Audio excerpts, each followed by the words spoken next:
നമസ്കാരം. വചനസമീക്ഷയിലേക്ക് സ്വാഗതം. ഇന്നത്തെ ചിന്തയ്ക്ക് വേണ്ടി ഞാൻ എടുത്തിരിക്കുന്ന വേദഭാഗം ന്യായാധിപന്മാർ 6:12.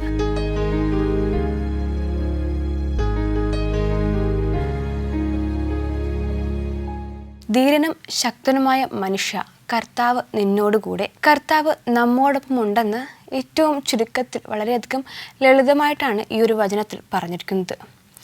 ധീരനും ശക്തനുമായ മനുഷ്യനായാൽ പോലും കർത്താവ് നമ്മോടൊപ്പം ഉണ്ട്. നമ്മുടെ ഏതൊരവസ്ഥയിലും കർത്താവ് നമുക്ക് താങ്ങും തണലുമായിട്ട് ഇരിക്കുമെന്നാണ് ഈ ഒരു വചനത്തിൽ പറഞ്ഞിരിക്കുന്നത്.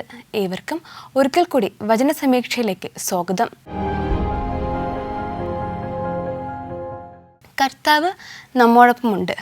നമുക്ക് ഏതൊരവസ്ഥ വന്നാലും, ഇനി നമുക്ക് സന്തോഷമുള്ള ഒരു അവസ്ഥയാണെങ്കിലും നമ്മുടെ ജീവിതത്തിൽ ദുഃഖം വന്നാലും എന്തവസ്ഥയായാലും നമ്മോടൊപ്പം കർത്താവ് ഉണ്ടെങ്കിൽ അവയൊക്കെയും നമുക്ക് ആ എന്ത് പ്രശ്നമുണ്ടെങ്കിലും അതിനെയൊക്കെ നമുക്ക് മറികടന്ന് മുൻപോട്ട് പോകുവാൻ സാധിക്കും. നിങ്ങളുടെയൊക്കെ ജീവിതത്തിൽ ഓരോ അവസ്ഥകൾ ചിന്തിച്ചാൽ മനസ്സിലാകും. നമുക്ക് ദുഃഖം വന്നപ്പോൾ എങ്ങനെയായിരുന്നു, സന്തോഷം വന്നപ്പോൾ എങ്ങനെയാണ്. നമ്മുടെ ചുറ്റും ഓരോ ആൾക്കാരെ നമ്മൾ നോക്കിയാൽ ദുഃഖം വരുമ്പോൾ നമ്മളെ സമാധാനിപ്പിക്കാൻ കുറച്ച് നാൾ മാത്രമേ ആരെങ്കിലും കാണൂ. പക്ഷേ നമ്മുടെ ജീവിതത്തിൽ നല്ലൊരു കാര്യം വന്നാൽ ചിലപ്പോൾ ഒരുപാട് പേർ കാണും. പക്ഷേ എല്ലാ അവസ്ഥയിലും, ദുഃഖമായാലും സന്തോഷമായാലും എല്ലാ അവസ്ഥയിലും കർത്താവ് നമുക്കൊരു താങ്ങും തണലുമായിട്ട് നമ്മോടൊപ്പം ഉണ്ട്. അതൊക്കെ നമ്മൾ ചിലപ്പോൾ ചില അവസരങ്ങളിൽ വെറുതെ ഒന്ന് ചിന്തിച്ചാൽ മനസ്സിലാകും. അപ്പോൾ ഇതുമായിട്ട് ബന്ധപ്പെടുത്തിയാണ് നമ്മളിന്ന് ചില കാര്യങ്ങൾ സംസാരിക്കാൻ പോകുന്നത്. അതിനു മുൻപ് നമുക്കൊരു കോൾ വരുന്നുണ്ട്. ഇന്നത്തെ ഫസ്റ്റ് കോൾ ആരാണെന്ന് നോക്കാം. ഹലോ, വചന സമീക്ഷയിലേക്ക് സ്വാഗതം. ആരാണ്? ബാവ. ചേച്ചി എവിടെ നിന്നാണ് വിളിക്കുന്നത്? നെയ്യാറ്റിൻകര അല്ലേ? വീട്ടിൽ ആരൊക്കെയാ ഉള്ളത്? ഹസ്ബൻഡും മക്കളും അല്ലേ? മക്കൾ എന്ത് ചെയ്യുന്നു? പഠിക്കുന്നല്ലേ? ഓക്കെ. അപ്പോൾ നമുക്കിനി ക്വസ്റ്റ്യനിലേക്ക് പോകാം. ഓക്കെ. ഇന്നത്തെ ഫസ്റ്റ് ക്വസ്റ്റ്യൻ, രബ്ബ നിവാസികളെ പുറത്തു കൊണ്ടുവന്ന് എന്തൊക്കെ പണികൾക്കായി നിയോഗിച്ചു? ഈർച്ചവാളും കുന്താലിയും കോടാലിയും കൊണ്ടുള്ള പണികൾക്കായിട്ട്. അതെ, ആൻസർ കറക്റ്റാണ്. ഈർച്ചവാളും കൂന്താലിയും കോടാലിയും കൊണ്ടുള്ള പണികൾക്കായി. കറക്റ്റാണ് കേട്ടോ. ഓക്കെ. ചേച്ചി ഇന്നൊരു പാട്ട് പാടുന്നുണ്ടോ? ഇല്ല. ഓക്കെ, നമുക്കിനി അടുത്ത ക്വസ്റ്റ്യനിലേക്ക് പോകാം. രണ്ടാമത്തെ ചോദ്യം, ഗേസറിൽ വെച്ച് യുദ്ധമുണ്ടായത് ആരുമായിട്ടാണ്? ഫെലിസ്ത്യരുമായി. അതെ, ആൻസർ കറക്റ്റാണ്. ഫെലിസ്ത്യരുമായി. ഓക്കെ. ഇനി ബൈബിളിൽ യേശുക്രിസ്തു ചെയ്തിട്ടുള്ള ഒരുപാട് അത്ഭുത പ്രവൃത്തികളെ കുറിച്ച് പറയുന്നുണ്ട്. അപ്പോൾ ചേച്ചിക്ക് ഇഷ്ടപ്പെട്ട ഏതെങ്കിലും ഒരു അത്ഭുത പ്രവൃത്തിയെക്കുറിച്ച് പറയാമോ? എനിക്ക് ബൈബിളില് യേശു ചെയ്ത അത്ഭുതങ്ങളില് ഇഷ്ടപ്പെട്ടതിലൊന്ന് ലാസറിനെ ഉയർപ്പിച്ചതാണ്. ലാസറിനെ ഉയർപ്പിച്ചതാണല്ലേ? എന്തുകൊണ്ടാണ് ആ ഒരു ഭാഗം ഇഷ്ടപ്പെട്ടത്? മാർത്തയ്ക്കും മറിയയ്ക്കും ഏകാശ്രയമായിരുന്നു ലാസർ. ആ ലാസർ മരിച്ചു പോയപ്പോ അവരുടെ ഭവനത്തിൽ പോയി യേശു ലാസറിനെ ഉയർപ്പിച്ച് അവർക്ക് തിരികെ മടക്കി നൽകിയതുകൊണ്ടാണ്. ഓക്കെ. അപ്പോൾ ഇതൊക്കെ കൊണ്ടാണല്ലേ ആ ഒരു ലാസറിനെ ഉയർപ്പിച്ചൊരു ഭാഗം ഇഷ്ടം? അതെ. ഓക്കെ, നമുക്കിനി മൂന്നാമത്തെ ക്വസ്റ്റ്യനിലേക്ക് പോകാം. മൂന്നാമത്തെ ചോദ്യം, ഫെലിസ്ത്യരുമായി യുദ്ധസമയത്ത് ഹൂഷാത്തിനായ സിബ്ബഖായി വെട്ടിക്കൊന്നത് ആരെയാണ്? മല്ലന്മാരുടെ മക്കളിൽ ഒരുവനായ സിപ്പായിയെ. അതെ, ആൻസർ കറക്റ്റാണ്. മല്ലന്മാരുടെ മക്കളിൽ ഒരുവനായ സിപ്പായിയെ. ഓക്കെ. ഇനി ബൈബിളിലെ ഒരു വചനം പറയാമോ? മനുഷ്യനിൽ ആശ്രയിക്കുന്നതിനേക്കാൾ യഹോവയിൽ ആശ്രയിക്കുന്നത് നല്ലത്. ഓക്കെ, യഹോവയിൽ ആശ്രയിക്കുന്നത് ഏറ്റവും നല്ലതാണെന്ന് വളരെയധികം സിമ്പിളായിട്ട് പറയുന്ന ഒരു ഭാഗമാണ്. നമുക്കിനി അവസാന ക്വസ്റ്റ്യനിലേക്ക് പോകാം. ചോദ്യം, ഫെലിസ്ത്യരുമായി വീണ്ടും യുദ്ധം ഉണ്ടായപ്പോൾ യായീരിന്റെ മകനായ എൽഹാനാൻ വെട്ടിക്കൊന്നത് ആരെയാണ്? ആരെയായിരുന്നു വെട്ടിക്കൊന്നത്?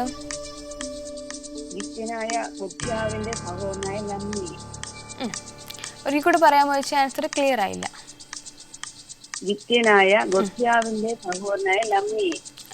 അതെ, ആൻസർ കറക്റ്റാണ്. ഗിത്യനായ ഗൊദ്യാവിന്റെ സഹോദരനായ ലെമ്മിയെ. കറക്റ്റാണ് കേട്ടോ. അപ്പോൾ ഇന്ന് 4 ക്വസ്റ്റ്യനും കഴിഞ്ഞിട്ടുണ്ടേ. എന്തായാലും വിളിച്ചതിൽ ഒത്തിരി സന്തോഷം. ഇനിയും വിളിക്കണം കേട്ടോ. തീർച്ചയായിട്ടും. Okay, thank you. ഇപ്പോൾ നെയ്യാറ്റിൻകരയിൽ നിന്നും ഭാവ ചേച്ചിയാണ് വിളിച്ചത്. ചേച്ചി എല്ലാ ക്വസ്റ്റ്യനും കറക്റ്റായിട്ട് തന്നെ ആൻസർ ചെയ്തിട്ടുണ്ടായിരുന്നു. അതുപോലെ തന്നെയാണ് ബൈബിളിലെ ചില കാര്യങ്ങൾ സംസാരിച്ചു. നല്ലൊരു കോളായിരുന്നു. അപ്പോൾ നമ്മളിന്ന് സംസാരിക്കാൻ പോകുന്നത് നമ്മുടെ മനോധൈര്യത്തെക്കുറിച്ചാണ്. അപ്പോൾ കർത്താവ് നമ്മോടൊപ്പം ഉണ്ടെങ്കിൽ നമുക്ക് എന്തൊക്കെ കാര്യങ്ങൾ ചെയ്യുവാൻ സാധിക്കും. അപ്പോൾ അതിന് ഉദാഹരണമായിട്ട് ഒരു മുത്തശ്ശിയുമായിട്ട് ബന്ധപ്പെട്ടുള്ള ഒരു ചെറിയൊരു സ്റ്റോറി പറയാം. ഒരു നാട്ടിൽ ഒരു മുത്തശ്ശി മാത്രം ഒറ്റയ്ക്ക് ഒരു വീട്ടിൽ താമസിക്കുകയായിരുന്നു. നമുക്കറിയാം, ഇന്നത്തെ കാലഘട്ടങ്ങളിലും ഒരുപാട് പ്രായം കൂടുമ്പോൾ ചില മുത്തശ്ശിമാർ ഒറ്റയ്ക്കായിരിക്കും വീട്ടിൽ താമസിക്കുന്നത്. കൂടെ ആരും തന്നെ കാണത്തില്ല. അങ്ങനെ ഈ മുത്തശ്ശി വീട്ടിൽ ഒറ്റയ്ക്കാണ്. അപ്പം ഒറ്റയ്ക്ക് വീട്ടിൽ താമസിക്കുന്നവരെല്ലാവരും വീട്ടിലുള്ള ചിലപ്പോൾ ഏതെങ്കിലും വീട്ടിൽ വളർത്തുന്ന നായയോടോ അല്ലെങ്കിൽ പൂച്ചയോടൊക്കെ സംസാരിക്കാറുണ്ടായിരുന്നു. പക്ഷേ ഈ മുത്തശ്ശി വീട്ടിലങ്ങനെ നായയോ പൂച്ചയോ ഒന്നും വളർത്തിയിട്ടില്ല. എങ്കിലും മുത്തശ്ശി വീട്ടിൽ ഒറ്റയ്ക്കായതുകൊണ്ട് ആ വീട്ടിൽ ഒരു ചെറിയൊരു വിളക്കുണ്ടായിരുന്നു. ഈ ഓട്ടുവിളക്ക് നോക്കിയാണ് ഈ മുത്തശ്ശി എന്തെങ്കിലുമൊക്കെ കാര്യങ്ങൾ പറയുന്നത്. അങ്ങനെ മുത്തശ്ശി എപ്പോഴും തൻ്റെ ഓരോ വിഷമങ്ങളും സന്തോഷങ്ങളും എന്ത് കാര്യം ഉണ്ടെങ്കിലും ഈ ഓട്ടുവിളക്കിനോട് വീട്ടിലെ ഒരു ആളെന്ന നിലയിൽ സംസാരിക്കാറുണ്ടായിരുന്നു. അങ്ങനെ ഇരിക്കെ ഒരു ദിവസം ഈ മുത്തശ്ശി പുറത്തു പോയി കുറച്ച് സാധനങ്ങളൊക്കെ വാങ്ങിച്ചതിന് വന്നപ്പോൾ വീട്ടിനകത്ത് ആരോ ഉള്ളതുപോലെ ഒരു ഡൗട്ട് മുത്തശ്ശിക്കുണ്ടായി. പക്ഷേ അത് വീട്ടിനകത്ത് ആരെങ്കിലും ഉണ്ടോ, കള്ളം കയറിയിട്ടുണ്ടോ ഇല്ലയോ എന്ന് ഈ മുത്തശ്ശിക്കൊന്ന് സ്ഥിരീകരിക്കണമായിരുന്നു. അങ്ങനെ മുത്തശ്ശി ആരെങ്കിലും ഉണ്ടോ എന്ന് അറിയാൻ വേണ്ടി ഒന്ന് സംസാരിച്ച് നോക്കി. അങ്ങനെ ആ സമയത്ത് തന്നെയാണ് ഈ മുത്തശ്ശി വീട്ടിൽ ഒറ്റയ്ക്കാണെന്ന് അറിഞ്ഞതിന് ശേഷം ആ വീട്ടിനകത്ത് മോഷ്ടിക്കാൻ വേണ്ടി ഒരു കള്ളനും കയറിയിട്ടുണ്ടായിരുന്നു. അപ്പോൾ മുത്തശ്ശിയുടെ സംശയം വളരെയധികം ശരിയായിരുന്നു. അത് പക്ഷേ മുത്തശ്ശിക്ക് കള്ളൻ കയറിയിട്ടുണ്ടോ ഇല്ലയോ എന്ന് കണ്ടെത്തുവാൻ വേണ്ടി മുത്തശ്ശി ഒരു കാര്യം ചെയ്തു. അത് മറ്റൊന്നുമല്ല, അതെന്താണെന്ന് ഞാൻ പറയാം. അതിനു മുൻപ് നമുക്ക് വീണ്ടും ഒരു കോൾ വരുന്നുണ്ട്. രണ്ടാമത്തെ കോൾ ആരാണെന്ന് നോക്കാം. ഹലോ, വചന സമീക്ഷയിലേക്ക് സ്വാഗതം. ആരാണ്? ലീന. എവിടെ നിന്നാണ്? പാലക്കാട്. പാലക്കാടാണല്ലേ. ഓക്കെ. വീട്ടിൽ ആരൊക്കെയാ ഉള്ളത്? വീട്ടില് ഹസ്ബൻഡ്, 3 മക്കളാണ്. പിന്നെ അമ്മ, ഞാൻ. ഓക്കെ. മക്കളുടെ പേരെന്താ? ആശിഷ്, ഐഷി, ആഷിർ. ആഷിർ. ഓക്കെ. പഠിക്കുവാണോ? പഠിക്കുവാണ്. ഓക്കെ. അപ്പോൾ നമുക്ക് ക്വസ്റ്റ്യനിലേക്ക് പോകാം. ഓക്കെ. ഇന്നത്തെ ഫസ്റ്റ് ക്വസ്റ്റ്യൻ, അലോമൂത്ത് രാഗത്തിൽ വായിക്കുവാൻ നിയമിക്കപ്പെട്ടവർ ഏത് വാദ്യോപകരണമാണ് ഉപയോഗിച്ചത്? അലോമൂത്ത് രാഗത്തിൽ. അതെ, ആൻസർ കറക്റ്റാണ്, വീണ. ഓക്കെ. അപ്പോൾ ചേച്ചി ഇന്നൊരു പാട്ട് പാടുന്നുണ്ടോ? ഒരു പാട്ട് പാടാം. പാടിക്കോളൂ. എത്ര സ്തുതിച്ചാലും മതി വരില്ല, എത്ര വർണ്ണിച്ചാലും കോതി തീരില്ല. എത്ര സ്തുതിച്ചാലും മതി വരില്ല, എത്ര വർണ്ണിച്ചാലും കോതി തീരില്ല. സ്വന്തം ജീവൻ തന്നെ വീണ്ടെടുത്തവൻ, തന്റെ മകളായി എന്നെ ഏറ്റവൻ. സ്വന്തം ജീവൻ തന്നെ വീണ്ടെടുത്തവൻ, തന്റെ മകളായി ഏറ്റവൻ. നന്ദി എന്നും ഉള്ളം തുള്ളി പാടിടും, നിന്റെ നാമമെന്നും എന്റെ നാവ് ഘോഷിക്കും. നന്ദി എന്നും ഉള്ളം തുള്ളി പാടിടും, നിന്റെ നാമമെന്നും എന്റെ നാവ് ഘോഷിക്കും. യേശുവേ നീ രക്ഷകൻ, ആർത്തുപാടിയിടും ഞാൻ. യേശുവേ നിൻ സാക്ഷിയായി ജീവിച്ചിടും ഞാൻ. യേശുവേ നീ രക്ഷകൻ, ആർത്തുപാടിയിടും ഞാൻ. യേശുവേ നിൻ സാക്ഷിയായി ജീവിച്ചിടും ഞാൻ. കണ്ണുനീരിൽ നിന്നും എന്റെ കണ്ണുകളെ, വീഴ്ചയിൽ നിന്നും എന്റെ കാലുകളെ. കണ്ണുനീരിൽ നിന്നും എന്റെ കണ്ണുകളെ, വീഴ്ചയിൽ നിന്നും എന്റെ കാലുകളെ, മരണത്തിൽ നിന്നും എന്റെ പ്രാണനെ സർവശക്തൻ കരുണയാൽ വിടുവിച്ചു. മരണത്തിൽ നിന്നും എന്റെ പ്രാണനെ സർവശക്തൻ കരുണയാൽ വിടുവിച്ചു. നന്ദി എന്നും ഉള്ളം തുള്ളി പാടിടും, നിന്റെ നാമമെന്നും എന്റെ നാവ് ഘോഷിക്കും. ഓക്കെ. ഹലോ. നന്ദി എന്നും. ഓക്കെ നന്നായിരുന്നു കേട്ടോ. നല്ല പാട്ടായിരുന്നു ചേച്ചി, നന്നായിട്ട് പാടി കേട്ടോ. ഓക്കെ. ഓക്കെ, നമുക്കിനി രണ്ടാമത്തെ ക്വസ്റ്റ്യനിലേക്ക് പോകാം. ഓക്കെ. രണ്ടാമത്തെ ചോദ്യം, ഷെമീനീത്ത് രാഗത്തിൽ വായിക്കുവാൻ നിയമിക്കപ്പെട്ടവർ ഏത് വാദ്യോപകരണമാണ് ഉപയോഗിച്ചത്? എന്താ ഒരിക്കൽ കൂടെ? ഷെമീനീത്ത് രാഗത്തിൽ വായിക്കുവാൻ നിയമിക്കപ്പെട്ടവർ ഏത് വാദ്യോപകരണമാണ് ഉപയോഗിച്ചത്? കിന്നരം. അതെ, ആൻസർ കറക്റ്റാണ്, കിന്നരം. ചേച്ചിക്ക് ബൈബിളിൽ ഇഷ്ടപ്പെട്ട ഏതെങ്കിലും ഒരു കഥാപാത്രത്തെ കുറിച്ച് പറയാമോ? കഥാപാത്രം ഒത്തിരി ഇഷ്ടമാണ്. എസ്തേറിനെ, പിന്നെ ഹന്ന, പിന്നെ ഇപ്പൊ ഒന്ന് ദിനവൃത്താന്തത്തിലെ എബേസ് എന്നൊരു വ്യക്തിയില്ലേ, അവരെ ഭയങ്കര ഇഷ്ടമാണ്. എന്തുകൊണ്ടാന്ന് വെച്ച് കഴിഞ്ഞാൽ സഹോദരന്മാരെക്കാളും മാന്യനായിരുന്നു. ഒരു എന്താ പറയാ, ഇത്രയും സഹോദരന്മാരെ ഒത്തിരി പേരുണ്ടെങ്കിലും അവരെക്കാളും മാന്യനായ ഒരു വ്യക്തിയാണ്. പക്ഷെ അവരുടെ അമ്മ പോലും വ്യസനത്തിൽ പ്രസവിച്ചു എന്ന് പറഞ്ഞിട്ട് എബേസ് എന്ന് പേരിട്ടു. പക്ഷെ അത്രയും എല്ലാവരും നിന്ദിക്കപ്പെട്ട അല്ലെങ്കിൽ തള്ളപ്പെട്ട വ്യക്തിക്ക് ദൈവത്തോട് പ്രാർത്ഥിച്ചപ്പോ ദൈവം അവർക്ക് അനുകൂലമായി നിന്ന് അവനെ അനുഗ്രഹിച്ചു. അതൊരു വിസ്താരമാക്കി അനുഗ്രഹിച്ചു. അപ്പൊ അത് വലിയൊരു എനിക്ക് ഇഷ്ടപ്പെട്ട ഒരു വ്യക്തിയാണ് എബേസ് അല്ലേ? ഓക്കെ. എബേസിനെ കുറിച്ച് പറയുമ്പോൾ തന്നെ ആ ജനനത്തെ കുറിച്ച് വളരെയധികം ദുഃഖകരമായിട്ട് പറഞ്ഞു തന്നെയാണ് തുടങ്ങുന്നത്. ഓക്കെ.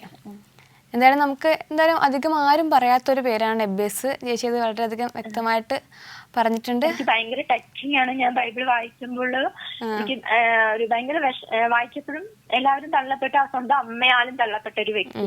പക്ഷെ ദൈവം അവരെ പ്രാർത്ഥന കേട്ടു, അനുഗ്രഹിച്ചു. അപ്പൊ അങ്ങനെ ഒത്തിരി പേര് ലോകത്തിൽ തള്ളപ്പെടുമ്പോഴും കർത്താവ് കൂടെ നിൽക്കും. ഓക്കെ. എന്തായാലും നമുക്കിനി അടുത്ത ക്വസ്റ്റ്യനിലേക്ക് പോകാം. ഓക്കെ. അടുത്ത ചോദ്യം, ഗാനങ്ങൾ ചിട്ടപ്പെടുത്തിയത് ആരായിരുന്നു?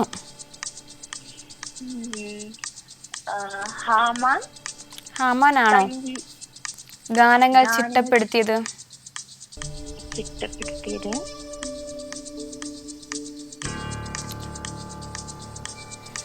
ലേവ്യരിൽ പ്രധാനിയായിട്ടുള്ള ഒരാളാണ് ഗാനങ്ങൾ ചിട്ടപ്പെടുത്തിയത്. അതാരാണ്? അതെ, അപ്പൊ കെനന്യാവാണ് ഗാനങ്ങൾ ചിട്ടപ്പെടുത്തിയത് കേട്ടോ. ഓക്കെ, ആൻസർ കറക്റ്റ് ആണ്, കെനന്യാവ്. ഓക്കെ, ഇനി നമുക്ക് അവസാന ക്വസ്റ്റ്യനിലേക്ക് പോകാം. അതിനു മുൻപ് ചേച്ചിക്ക് ബൈബിളിൽ യേശുക്രിസ്തു ചെയ്തിട്ടുള്ള അത്ഭുതങ്ങളിൽ ഇഷ്ടപ്പെട്ട ഏതെങ്കിലും ഒരു അത്ഭുത പ്രവൃത്തിയെക്കുറിച്ച് പറയാമോ? അത്ഭുത പ്രവൃത്തി എല്ലാം ഇഷ്ടമാണ്. എങ്കിലും പെട്ടെന്ന് മനസ്സിലേക്ക് ഓടി വരുന്ന പെട്ടെന്ന് ഒരു ചിന്ത വരുന്ന ഏതാ? മറിയ എന്താ പറയാ, ഒരു എന്താ പറയാ, കാനാവിലെ കല്യാണം പറയാ, സമൂഹത്തിലെ കല്ലെറിയാൻ വേണ്ടി വന്നില്ലേ? കല്ലെറിയാൻ വേണ്ടി വന്നു. മോശപ്പെട്ട സ്ത്രീയാന്ന് കല്ലെറിയാൻ വന്ന് മറിയെ ദൈവം സംരക്ഷ കൊടുക്കാതെ കർത്താവ് വിടുവിച്ചാണ്. ഓക്കെ, നിങ്ങൾ കുറ്റമില്ലാത്തവർ കല്ലെറിയട്ടെ എന്ന് പറഞ്ഞതല്ലേ? അതെ. ഓക്കെ, ആ ഒരു ഭാഗമാണല്ലേ. ഓക്കെ, നമുക്കിനി അവസാന ക്വസ്റ്റ്യനിലേക്ക് പോകാം. ഓക്കെ. അവസാന ചോദ്യം, കെനന്യാവ് ആരായിരുന്നു? കെനന്യാവ് ലേവ്യരിൽ പ്രധാനിയായിരുന്നു. പിന്നെ നിയമപ്പെട്ട വാഹകനായിരുന്നു. പിന്നെ അതിലുപരി നേരത്തെ പറഞ്ഞതാരാ? ലേവ്യരിൽ പ്രധാനി. പിന്നെ ഗായകനായിരുന്നു അല്ലേ? ഗാന രചയിത. ഓക്കെ, അതാണ് ഏറ്റവും ഇമ്പോർട്ടന്റ്. ഗായകന്മാരായ ലേവ്യരിൽ പ്രധാനി. ഓക്കെ, അപ്പോൾ 4 ക്വസ്റ്റ്യനും കഴിഞ്ഞിട്ടുണ്ടേ. എന്തായാലും ഇന്ന് വിളിച്ചതിൽ ഒത്തിരി സന്തോഷം. ഇനിയും വിളിക്കണം കേട്ടോ. Okay okay, thank thank you. You. Palakkad നിന്നും ഇപ്പോൾ ലീന ചേച്ചിയാണ് വിളിച്ചത്. എല്ലാ ക്വസ്റ്റ്യനും കറക്റ്റായിട്ട് തന്നെ ആൻസർ ചെയ്തിട്ടുണ്ടായിരുന്നു. അതുപോലെ തന്നെ നല്ലൊരു പാട്ട് പാടി, പിന്നെ ബൈബിളിലെ ചില കാര്യങ്ങൾ സംസാരിച്ചു. നല്ല കോളായിരുന്നു. അപ്പോൾ നമ്മൾ ആ മുത്തശ്ശിയെക്കുറിച്ചാണ് പറഞ്ഞു വന്നത്. അപ്പോൾ ആ വീട്ടിനകത്തൊരു കള്ളനുണ്ട്. മുത്തശ്ശിക്കത് ആരാണെന്ന് കണ്ടുപിടിക്കുകയും വേണം. അപ്പോൾ മുത്തശ്ശി തൻ്റെ ബുദ്ധി ഉപയോഗിച്ചൊരു കാര്യം ചെയ്യുന്നുണ്ട്. മുത്തശ്ശി ഇങ്ങനെ വെറുതെ സംസാരിച്ചു.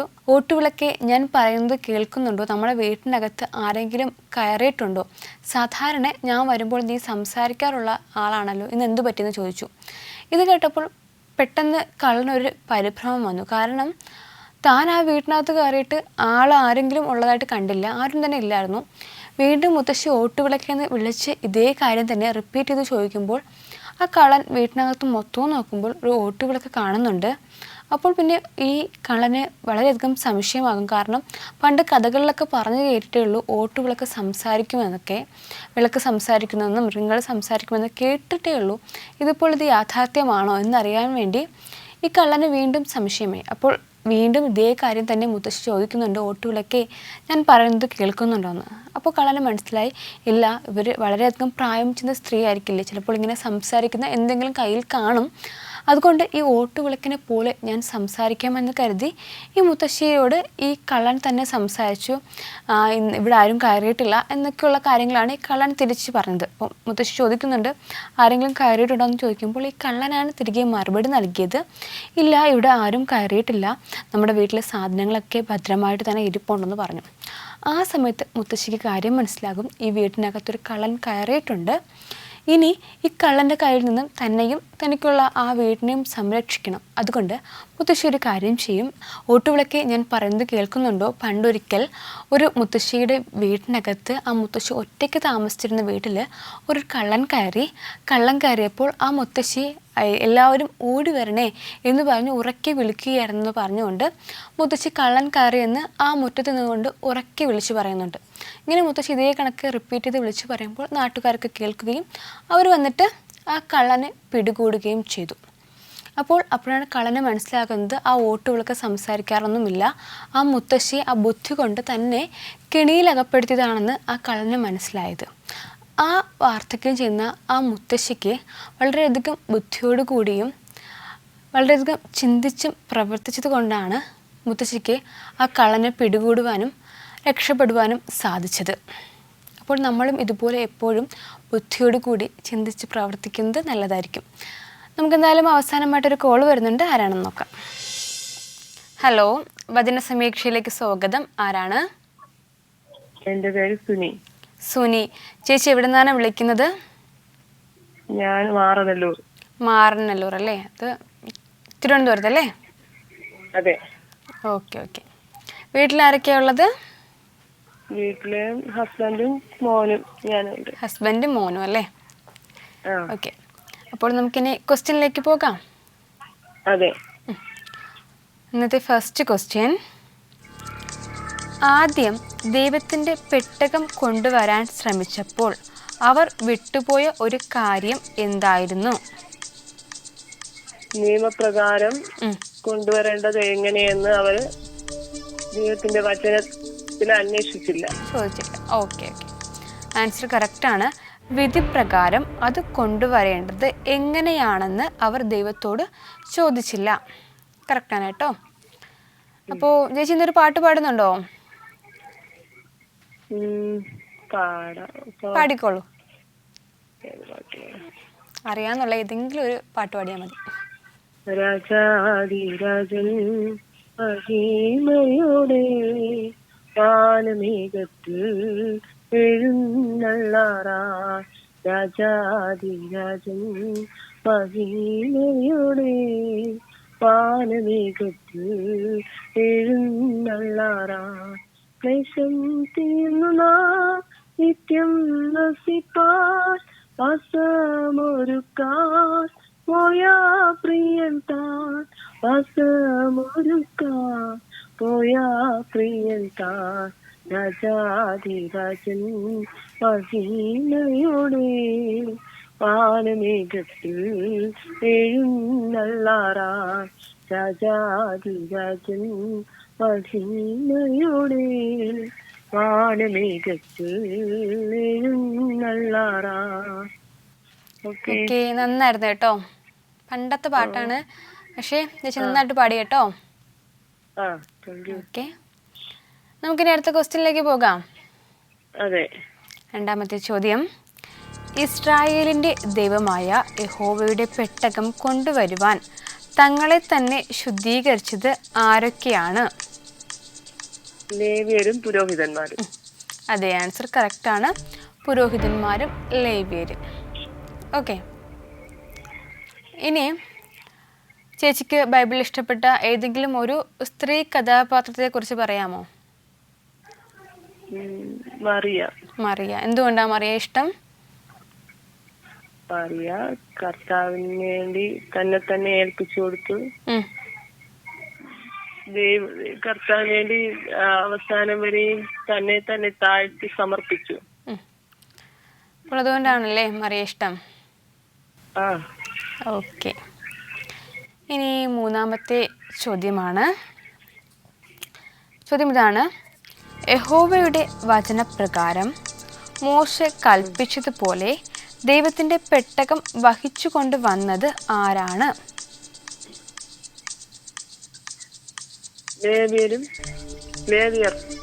ലേവ്യരാണോ? എങ്ങനെ എനിക്ക് കൂടി ക്വസ്റ്റ്യൻ ചോദിക്കും?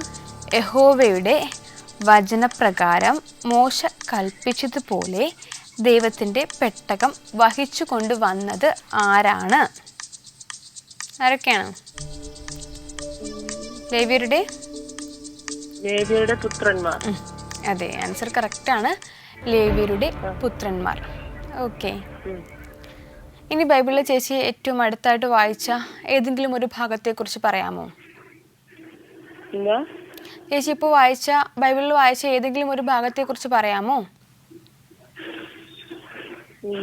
ഞാനിപ്പോ വായിച്ചുകൊണ്ടിരിക്കുന്നത് ഉൽപ്പത്തിയാണല്ലേ. ഏത് ഭാഗമാണ്? അവിടെ എന്താ പറയുന്നത്? ഉൽപ്പത്തി 12-ാം അധ്യായം. ഓക്കെ, 12-ാം അധ്യായത്തിൽ എന്തൊക്കെയാ പറഞ്ഞിട്ടുള്ളത്? അബ്രഹാമിനോട് പറഞ്ഞു, ഞാൻ കാണിപ്പാനിരിക്കുന്ന ദേശത്തേക്ക് പോകാം. അപ്പോ അബ്രഹാം അതുപോലെ അനുസരിച്ച് കാണിപ്പാനിരിക്കുന്ന ദേശത്തേക്ക് പുറപ്പെട്ടു പോവുകയും അങ്ങനെ ദൈവത്തെ അനുസരിക്കുന്നു തുടർന്നുള്ള സംഭവങ്ങളുണ്ട്. എന്താ ചേച്ചി എന്താ പറഞ്ഞത്? ഒരുപാടുണ്ട് അതില് പറയാൻ.